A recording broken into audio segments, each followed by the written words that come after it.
कृष्ण गोपाल, हिंदी अध्यापक, mother Athena school, Badaun. प्यारे बच्चों, आज हम आपकी हिंदी व्याकरण की पाठ्य पुस्तक से कक्षा 8 की पुस्तक का पाठ 16 पढ़ा रहे हैं आपको। और पाठ का नाम है काल। काल को अंग्रेजी में टेंस कहते हैं और टेंस का मतलब समय से होता है। काल का मतलब होता है समय से, कैसा समय है।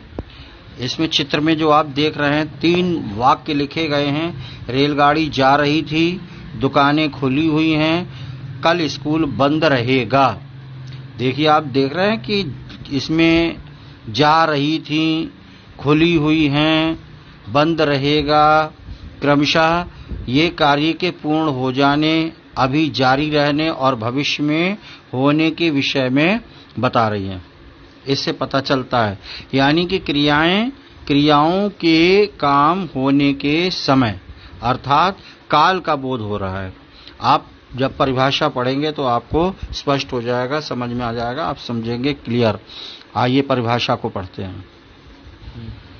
क्रिया के जिस रूप से उसके होने के समय का पता चलता है, अर्थात आप देख रहे हैं क्रिया के जिस रूप से, यानी क्रिया जो वाक्य में होती है, जो वाक्य में क्रिया आती है अंत में, हमेशा क्रिया वाक्य के अंत में होती है, तो उसके रूप से उसके काम के क्रिया के होने के समय का पता चलता है, अर्थात काम के होने का समय का पता चलता है, उसे काल कहते हैं। क्रिया के जिस रूप से उसके होने के समय का पता चलता है उसे हम क्या कहते हैं? काल कहते हैं। बच्चों, काल क्या होता है ये तो आपने सीख लिया, समझ लिया। अब आइए, काल को हमने कितने भेदों में बांटा है, समय को कितने भागों में विभक्त किया गया है, इसके 3 भेद होते हैं। काल के 3 भेद होते हैं: भूतकाल, वर्तमान काल और भविष्यत काल। भूतकाल आप देख रहे हैं नंबर 1। सबसे पहले हम पढ़ रहे हैं भूतकाल को। तो भूत का मतलब होता है बीता हुआ समय, जो समय बीत चुका है, निकल चुका है ना। वर्तमान से पूर्व का समय जो होता है उसे हम भूतकाल कहते हैं। परिभाषा को देखिए, क्रिया के जिस रूप से कार्य के बीत चुके समय में पूरा होने का पता चलता है, यानी समय बीत चुका है, निकल चुका है और कार्य संपन्न हो चुका है, पूर्ण हो चुका है, उसे हम क्या कहते हैं? भूतकाल कहते हैं। उसे हम भूतकाल कहते हैं। जैसे देखिएगा, खिलाड़ी खेल रहे थे, पहला वाक्य खिलाड़ी खेल रहे थे, और दूसरे वाक्य में है किसान फसल काट चुके थे, तीसरा वाक्य है वर्षा थम गई, और चौथा वाक्य है शेर ने शिकार किया। इन चारों वाक्यों में आप देख रहे हैं कि काम जो है बीते हुए समय में पूरा हो चुका है। भूतकाल के भी 6 भेद बच्चों बताए गए हैं। कितने भेद होते हैं भूतकाल के? 6 भेद, यानी उपभेद भी हम इसको कह सकते हैं। भूतकाल के भेदों के भी भेद हैं, तो ये उपभेद है। तो भूतकाल जो आप पढ़ रहे हैं, पहला काल, उसके 6 भेद बताए गए हैं: सामान्य भूतकाल, आसन्न भूतकाल, पूर्ण भूतकाल, अपूर्ण भूतकाल, संदिग्ध भूतकाल और हेतु मद भूतकाल। भूतकाल की पहचान है जिस वाक्य में था, थी, थे अंत में लगा होता है ना, तो वो भूतकाल के वाक्य होते हैं। सामान्य भूतकाल, आप देखिए भूतकाल के 6 भेदों में से पहला वाला जो भेद है सामान्य भूतकाल, इसको समझते हैं। सामान्य भूतकाल क्या होता है? क्रिया के जिस रूप से कार्य के सामान्य रूप में भूतकाल में, सामान्य रूप में यानी भूतकाल में होने का पता चलता है, उसे सामान्य भूतकाल कहते हैं। सामान्य रूप से तात्पर्य आप समझ रहे हैं, साधारण वाक्य, सिंपल, बिल्कुल जैसे लता ने कई गीत सुनाए। लता ने कई गीत सुनाए यानी वो गीत सुना चुकी है। सामान्य भूतकाल में कई गीत सुनाए, काम पूरा हो चुका गीत सुनाने का। अमृता ने मणिपुरी नृत्य किया, यानी वो कर चुकी, मणिपुरी नृत्य कर चुकी, काम पूरा हो चुका है। इसके अनुसार ज्ञानदेव ने पुरस्कार पाया और गोविंद ने खिड़की खोली, है ना। तो ये अंत में आप देख रहे हैं, सुनाए, किया, पाया, खोली, इन शब्दों से यानी इन क्रियाओं से हमको पता चल रहा है कि काम जो है भूतकाल में, समय में हो चुका, बीते समय में हो चुका है, इसलिए ये सामान्य भूतकाल है। दूसरा देखें, आसन्न भूतकाल।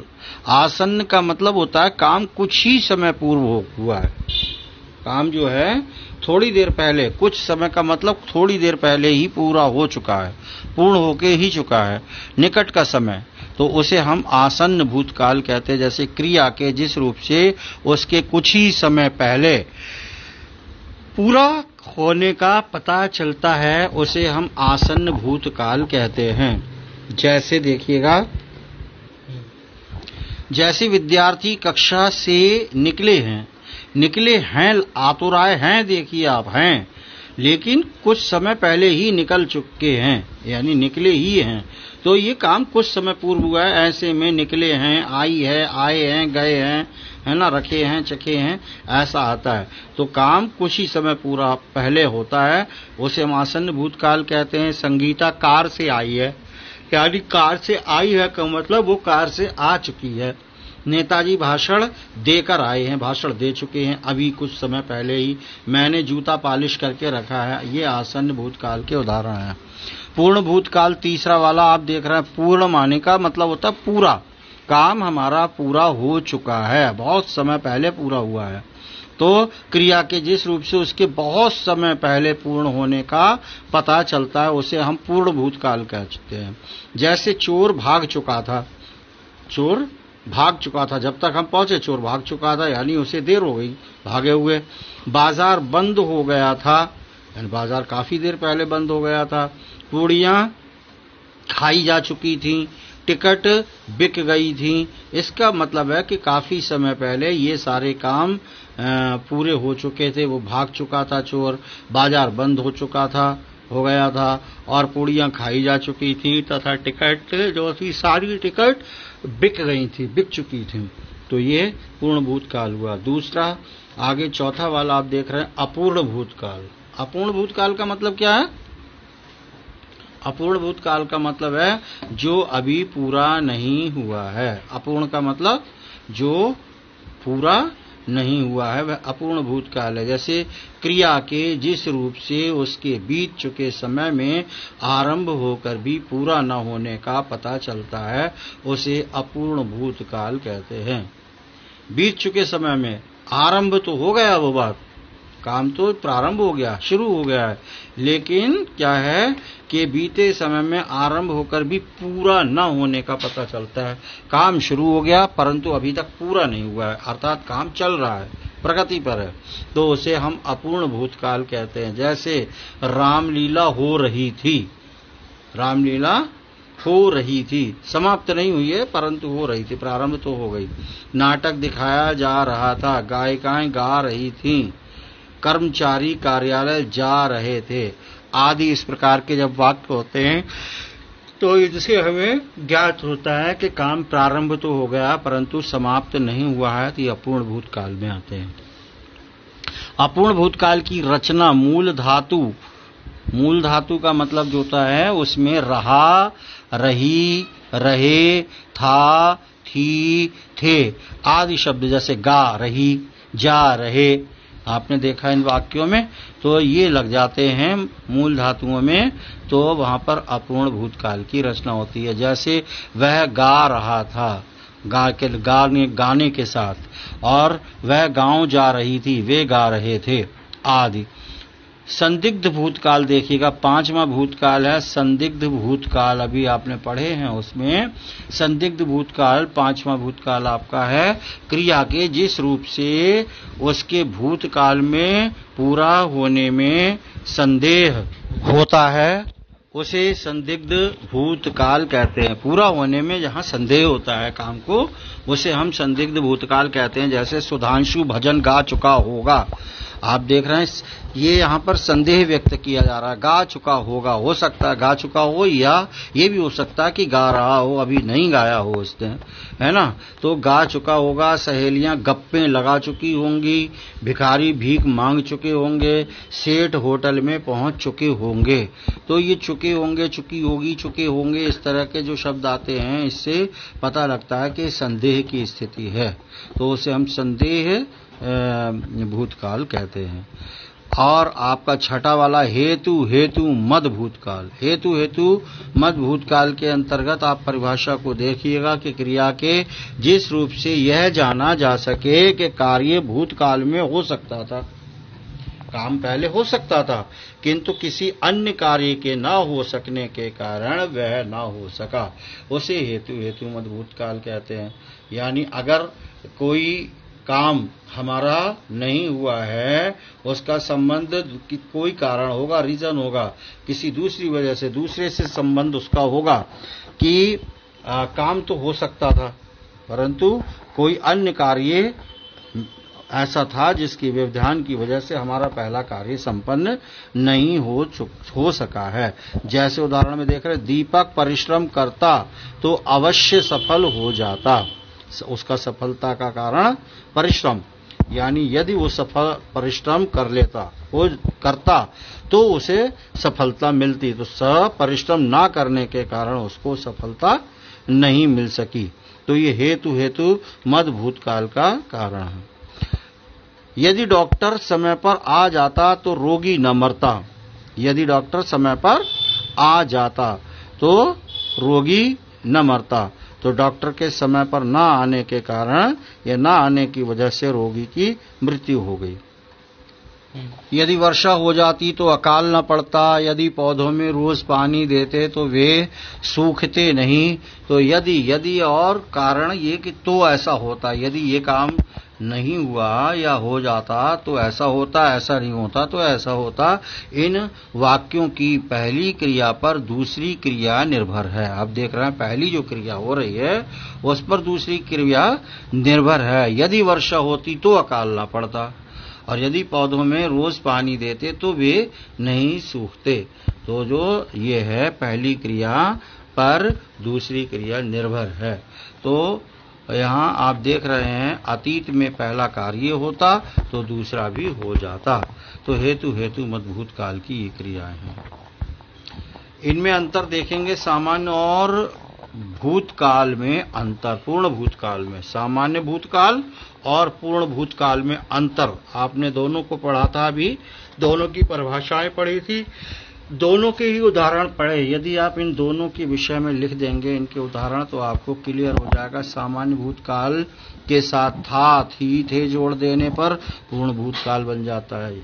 अगर उनके साथ में हम सामान्य भूतकाल में था, थी, थे इनको जोड़ देते हैं तो वो पूर्ण भूतकाल बन जाता है। देखिएगा जैसे राम बाजार गया, ये सामान्य भूतकाल है, इसमें हमने जोड़ दिया राम बाजार गया था, ये पूर्ण भूतकाल हो गया, है ना। शबरी बेर लाई, शबरी बेर लाई थी। राम लक्ष्मण और सीता वन को गए, राम लक्ष्मण और सीता वन को गए थे। अभ्यास 16.1 देखिएगा। आप देखें कि इसमें प्रश्न संख्या 1 निम्नलिखित वाक्यों में प्रयुक्त भूतकाल के उपभेद दिखाए गए हैं। पहला है उसका तारे चमक रहे थे। प्रयुक्त भूतकाल में तारे चमक रहे थे, तो ये अपूर्ण भूतकाल है। चमक रहे थे, काम पूरा नहीं हुआ है, प्रारंभ हो गया है। और लड़कियों ने कविताएं सुनाई, ये सामान्य भूतकाल है, सुनाई, है ना। और वर्षा बंद हुई है, ये आसन्न भूतकाल है, अभी अभी बंद हुई है। वे आ रहे होंगे, ये है संदिग्ध भूतकाल। और रोगी खाना खाता तो ताकत मिलती, तो ये प्रथम क्रिया दूसरी क्रिया पर आधारित कहते हैं कि हेतु हेतु मद भूतकाल। यदि रोगी खाना खाता तो उसको ताकत मिलती, है ना। छिपकली गिरी, छिपकली गिरी सामान्य भूतकाल। रास लीला हो रही थी, अपूर्ण भूतकाल है। निर्देशानुसार काल परिवर्तन करके वाक्य पुनः लिखिए। का खंड है बच्ची रो रही है। बच्ची रो रही है। आपने पढ़ा मुख्य क्रिया में रो में रहा है, रही है ना, रही थी, रही थे, रहे थे, इस तरह जोड़ देते हैं। तो देखिए बच्ची रो रही है, इसमें देखना सामान्य भूतकाल है, बच्ची रोई लिखा है, तो यह हो गया। हमें क्या करना है, पुनः इनको परिवर्तित करना है, बदलना है। निर्देशानुसार जो वाक्य लिखे हुए हैं उनके काल परिवर्तित करके वाक्य को पुनः लिखना। तो यहाँ पर रो रही है का हम सामान्य भूतकाल में लिखेंगे बच्ची रोई।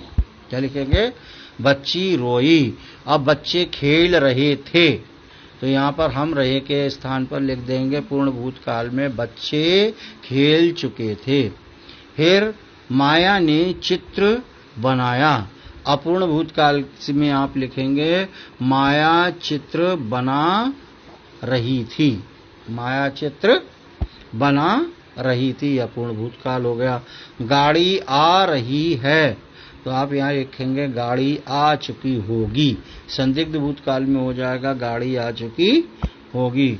और अगला है मैंने खाना खाया है, तो आप लिखेंगे इसमें पूर्ण भूतकाल में मैंने खाना खाया था, मैंने खाना खाया था। और ये है आपका रमेश चला गया। चला गया इसमें केवल था आप जोड़ देंगे तो पूर्ण भूतकाल हो जाएगा रमेश चला गया था। वर्तमान काल में देखें क्रिया के जिस रूप से उसके वर्तमान में होने का पता चलता है।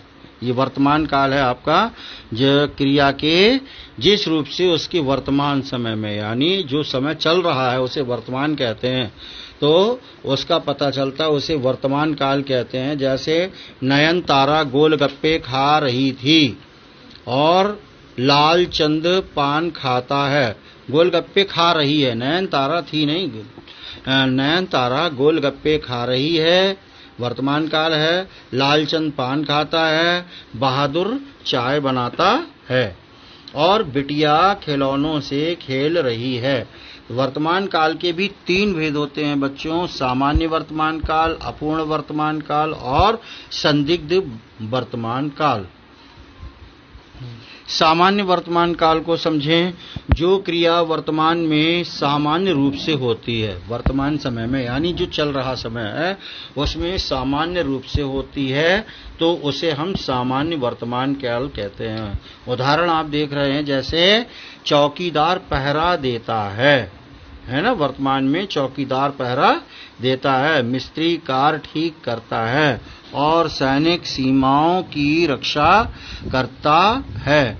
डाकिया पत्र पहुंचाता है। सामान्य वर्तमान बनाने के लिए धातु के पश्चात यानी धातु के बाद पुल्लिंग एक वचन में ता, बहुवचन में ते और स्त्रीलिंग में ती जोड़कर सहायक क्रियाओं के रूपों का प्रयोग करते हैं।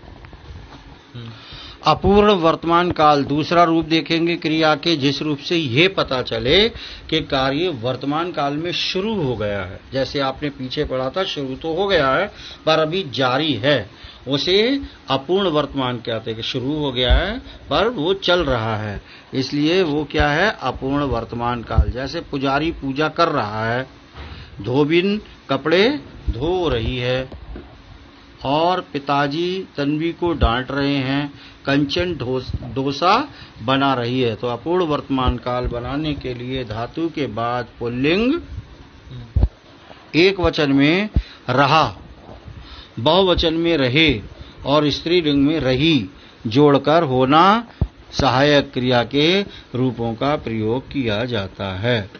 संदिग्ध वर्तमान काल को देखेंगे बच्चों, क्रिया के जिस रूप से उसके वर्तमान समय में संदेह होता है ना, काम के होने में वर्तमान समय में होने का संदेह होता है, तो उसे हम संदिग्ध वर्तमान काल कहते हैं। जैसे रेलगाड़ी स्टेशन से जा रही होगी संदेह है ये, है ना, तो संदिग्ध वर्तमान काल। लड़कियां गीत गाती होंगी ये अनुमान है, गाती भी होंगी नहीं भी गाती होंगी। सोनिया आ रही होगी, गुलाबो बर्तन मांजती होगी। तो ये अनुमान लगाया जा रहा है, इसमें थोड़ा संदेह है कि है या होती होगी, मांजती होगी या नहीं मांजती होगी, तो उसे हम क्या कहेंगे, संदिग्ध वर्तमान काल। अभ्यास 16.2 देखेंगे। निम्नलिखित वाक्यों में प्रयुक्त वर्तमान काल के उपभेदों का नाम लिखिए। निम्नलिखित वाक्यों में प्रयुक्त वर्तमान काल के भेद का नाम लिखिए। छात्र पढ़ता है। सामान्य वर्तमान काल। अनन्या पढ़ रही होगी। पढ़ रही होगी ये संदिग्ध वर्तमान काल है, क्योंकि वो पढ़ रही होगी। अभी पता अनुमान लगाया जा रहा है, इस बात का संदेह है। नाविक नाव चला रहा है। अपूर्ण वर्तमान काल है, क्योंकि वो चला रहा है, कार्य हो रहा है, समाप्त नहीं हुआ है। धोबी कपड़े धोता है। सामान्य वर्तमान काल। और दादाजी अखबार पढ़ रहे हैं। अपूर्ण वर्तमान काल, पूरा अखबार अभी नहीं पढ़ा गया है इसलिए। और लड़का पतंग उड़ाता है, ये सामान्य वर्तमान काल है। प्रश्न संख्या 2 देखेंगे। निर्देशानुसार काल परिवर्तन करके वाक्य पुनः लिखिए। कालों का परिवर्तन करना है, वाक्य लिखे हैं, ब्रैकेट में देख रहे हैं आप, उनके अनुसार वाक्य आपको बदलना है। चिड़िया चहकती हैं, आप क्या है अपूर्ण वर्तमान काल में लिखेंगे चिड़िया चहक रही हैं, है ना। हवन हो रहा है, तो आप संदिग्ध वर्तमान काल में लिखेंगे हवन हो रहा होगा।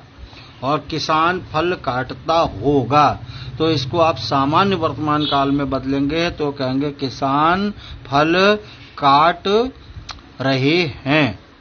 किसान फल काट या किसान फल काटता है, सामान्य वर्तमान काल में कहेंगे किसान फल काटता है। और गली में कुत्ते भौंकते हैं, तो आप क्या कहेंगे इसमें अपूर्ण वर्तमान काल में गली में कुत्ते भौंक रहे हैं। गली में कुत्ते भौंक रहे हैं, ये अपूर्ण वर्तमान काल हो जाएगा। और 5वां देखिए, प्रधानाचार्य जी भाषण दे रहे हैं, इसको हमें संदिग्ध वर्तमान काल में बदलना है, तो हम कहेंगे प्रधानाचार्य जी भाषण दे रहे होंगे। तीसरा काल है बच्चों भविष्यत काल। भविष्यत काल का मतलब होता है भविष्य में होने वाला, आगे होने वाला काम। आगे वो काम होगा भी या नहीं होगा निश्चित पता नहीं है, लेकिन भविष्य में क्या है ये बात है। क्रिया के जिस रूप से कार्य के आने वाले समय में होने का पता चलता है कि जो आने वाला समय है उसी को हम भविष्यत काल कहते हैं, उसे भविष्यत काल कहा जाता है। तो वो जैसे हम नाटक में भाग लेंगे, चूहे भाग जाएंगे। भविष्यत काल के 2 भेद होते हैं, सामान्य भविष्यत काल और संभाव्य भविष्यत काल। देखिएगा, सामान्य भविष्यत काल से हम क्या सीखते हैं, क्रिया के जिस सामान्य भविष्यत काल इसकी परिभाषा है, इसको हम देख रहे हैं कि क्रिया के जिस रूप से उसके भविष्य में सामान्य ढंग से होने का पता चलता है उसे सामान्य भविष्यत काल कहते हैं। जैसे अनुपमा खाना बनाएगी और पल्लव पढ़ेगा, ये भविष्य की बातें हैं। बंदर का तमाशा होगा, बंदरिया मटकेगी, है ना। गा गी गे, इस तरह से भविष्यत काल का पहचान होती है। संभाव्य भविष्यत काल दूसरा वाला देखें, जिस क्रिया के जिस रूप से उसके भविष्य में होने की संभावना का पता चलता है उसे संभाव्य भविष्यत काल कहते हैं। जैसे शायद भैया आए, उमा गाने के लिए शायद मान जाए, पापा शायद रसगुल्ले लाएं, तो आए मान जाएं लाएं, है ना। और राधिका शायद पार्टी दे। ये जो शायद लगा हुआ है अंत में आप देख रहे हैं या प्रारंभ में शायद प्रत्येक वाक्य में है। इन वाक्यों की क्रियाएं आए लाएं मान जाएं दें ये आदि हैं और ये संभाव्य भविष्यत काल की क्रियाएं हैं। बच्चों 16.3 ये अभ्यास आप देखिएगा। प्रश्न नंबर 1, निम्नलिखित वाक्यों में से क्रियापद छांटिए तथा उनके सही भेद चुनिए। क्रियापद इसके कौन से हैं? पहला वाला का खंड में देखिए 2 ऑप्शन है आपके पास। शायद मैं कानपुर जाऊं, शायद लगा हुआ है इसलिए संभाव्य भविष्यकाल है। हम कल नाटक देखेंगे, यह सामान्य भविष्यकाल है। आगे आप देखें नौकरानी झाड़ू लगाएगी, नौकरानी झाड़ू लगाएगी सामान्य भविष्यकाल है और सोमवार तक आपका सारा काम हो जाएगा, सोमवार तक हो जाएगा इसकी संभावना पाई जा रही है, इसलिए ये संभाव्य भविष्यकाल है। शायद आज भैया ना आए तो ये भी शायद लगा हुआ है, इसलिए ये संभाव्य भविष्यकाल है।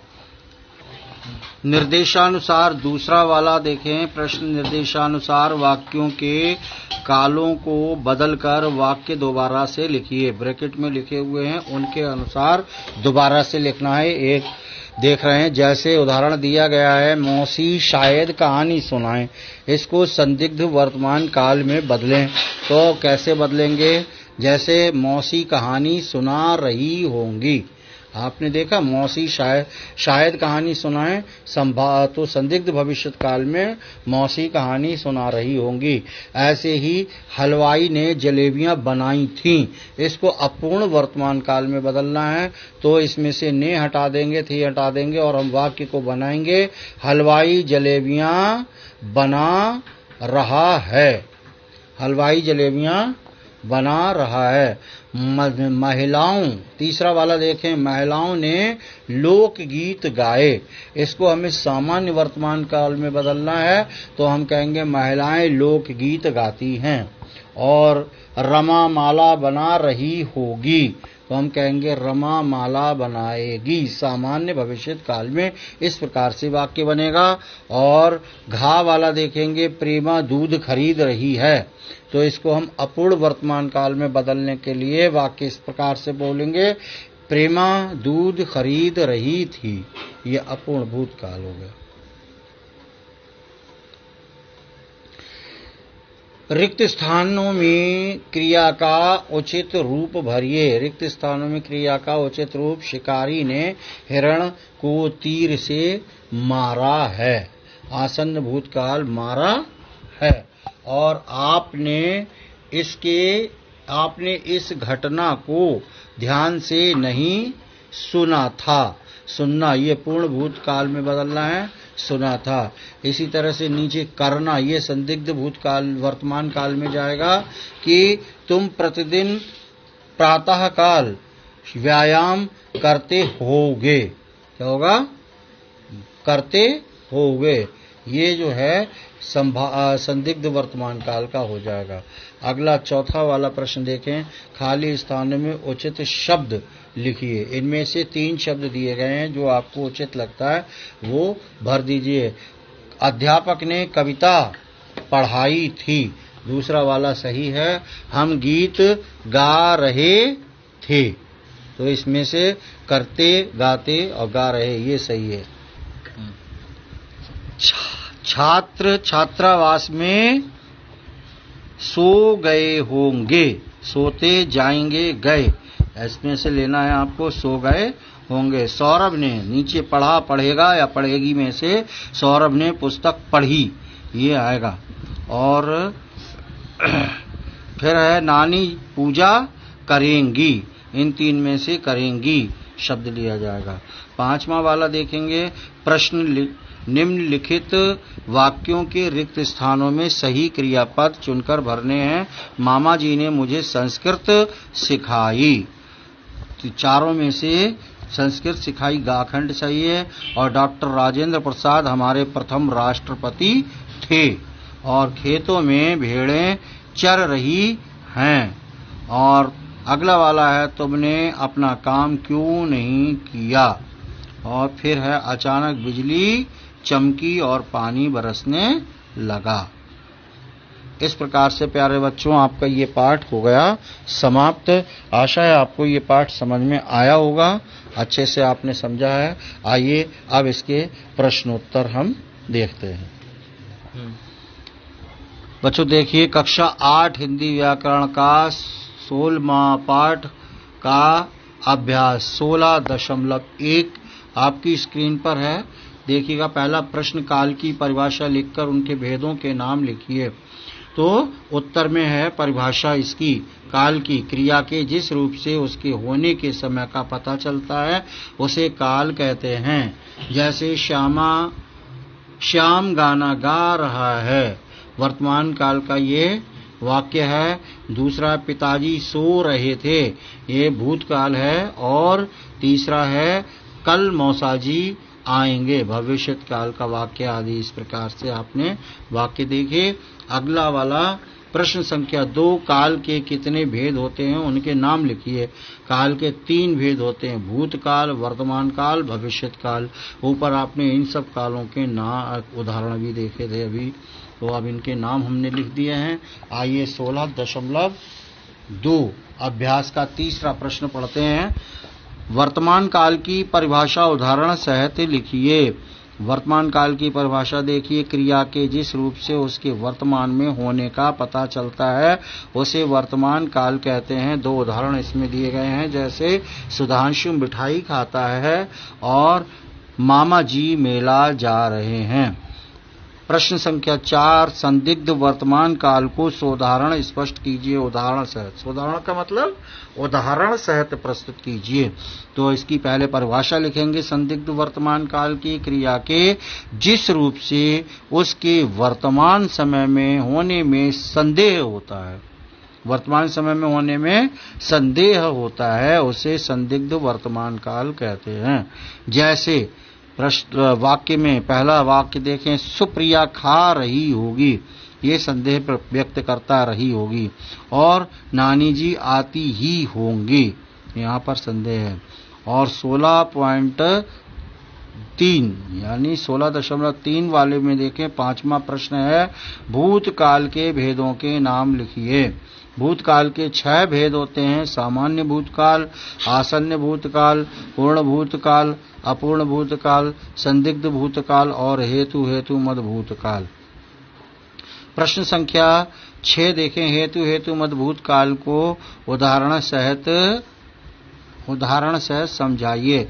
हेतु मद भूतकाल क्रिया के जिस रूप से यह जाना जा सके कि कार्य भूतकाल में हो सकता था किंतु किसी अन्य कार्य के न हो सकने के कारण वह न हो सका, उसे हेतु मद भूतकाल कहते हैं।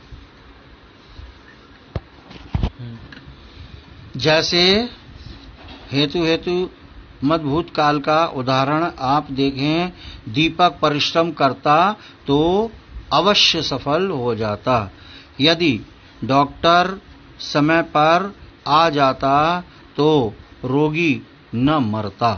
तो इस तरह से आपने देखा कि प्रश्न संख्या 7, संभाव्य भविष्यत काल के 2 उदाहरण आपको लिखने हैं। उदाहरण हम लिख रहे हैं। उत्तर में पहला उदाहरण है, पापा शायद रसगुल्ले लाए हैं, संभाव्य वाक्य है ये। और शायद उमा गाने के लिए मान जाए।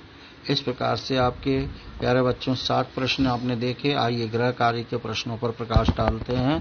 पहला प्रश्न है, आसन्न भूतकाल किसे कहते हैं, इसकी परिभाषा आपको लिखनी है, आपने पाठ में पढ़ ली है पीछे।